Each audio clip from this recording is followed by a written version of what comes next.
All right, let's talk about Google reviews. We all know they can literally make or break a local business. So today, we're going to break down how to get more of them, but, and this is the important part, how to do it the right way so you don't end up in hot water. Let's dive right in. And look, the stakes have never been higher.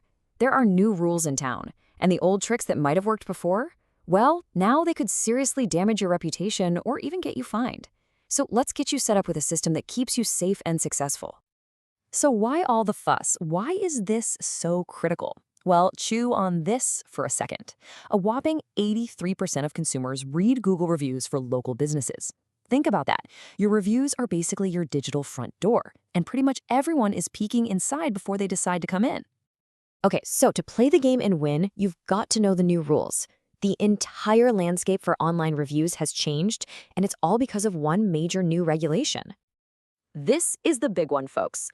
The Federal Trade Commission's Consumer Reviews and Testimonials Rule. It officially kicked in late in 2024, and its whole mission is to clean house, to get rid of all the fake and deceptive reviews out there. Now, what's really important for you to understand is the why behind all this. This isn't about making your life harder as a business owner, not at all. It's about leveling the playing field. It's about protecting customers from getting tricked, and just as importantly, making sure that honest, authentic businesses like yours get the credit they truly deserve. So, before you even dream of asking for that first 5-star review, we've got some homework to do. You have to lay the groundwork, and it all starts with making sure your online home base is solid, trustworthy, and ready to impress. Think of your Google Business profile as your digital storefront. It needs to be spotless. I'm talking complete and accurate info. Please, no outdated hours. You need high-quality photos and videos that really show off what you do. Lock in the most specific business category you can find. Sprinkle relevant keywords into your description naturally. And hey, don't skip those attributes. Little details like women-owned or wheelchair accessible can make a massive difference to a potential customer. And that's the bottom line, isn't it? This isn't just busy work. A polished, complete profile builds instant trust. It answers a customer's questions before they even have to ask, and makes that journey from searching online to walking through your door as smooth as possible. Okay, so your profile is looking sharp. It's professional, it's complete. Now for the million-dollar question.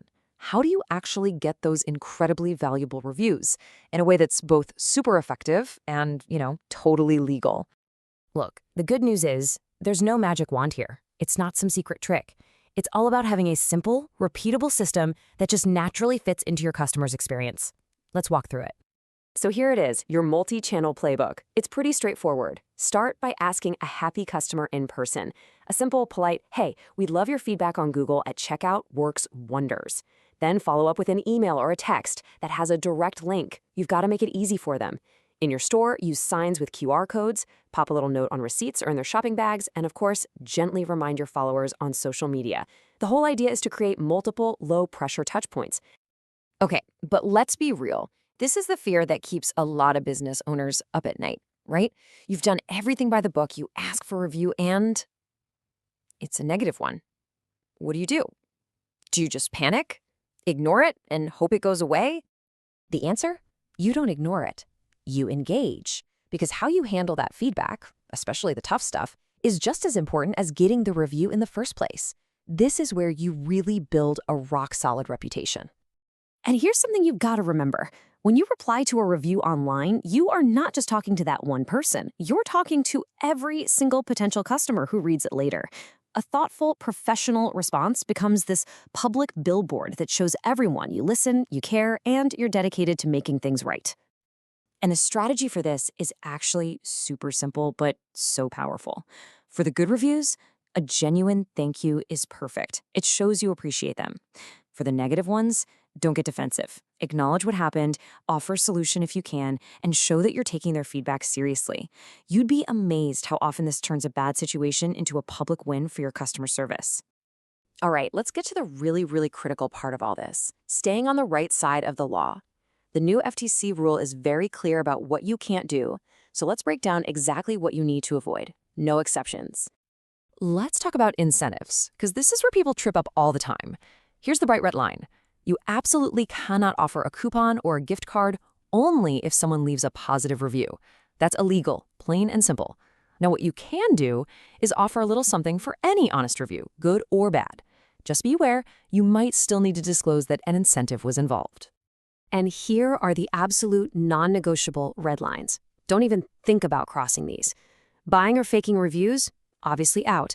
Hiding the bad reviews while you show off the good ones, that's called review suppression, and it's a big no-no.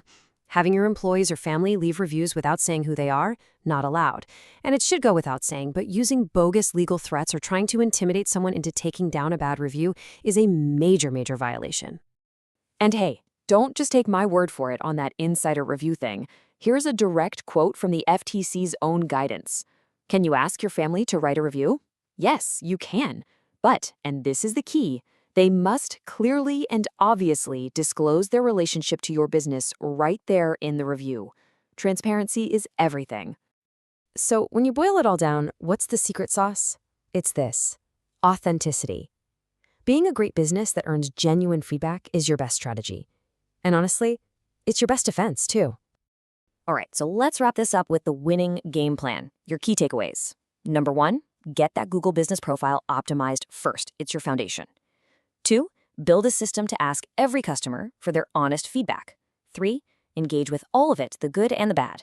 And 4, always stay compliant. Never pay for good reviews or try to bury the bad ones.